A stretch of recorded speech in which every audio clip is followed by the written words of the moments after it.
People across the Twin Tiers visited the Elbow Room in Elmira for a fundraiser hosted by employees at Arnott Health to raise money to help cover medical costs for one of their beloved colleagues. 18 News reporter Stefania Yanyan was there to hear how they felt about the cause. Throughout the day, people filled up the Elbow Room to show support for Cassie Carney, who in early July got diagnosed with cancer.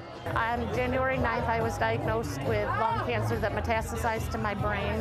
My Arnott family, where I work, put on this benefit for me to help raise money to cover the cost of going to Rochester and for all the medical bills.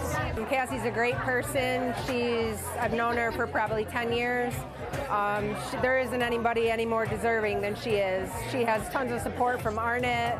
Arnott Health has been wonderful, helping with baskets, raffles, donating a lot of their time and energy. Everybody's just come together, and so many people volunteered to work. And we had places volunteering food. We've had places volunteering gift certificates and gift cards, and it's just been amazing.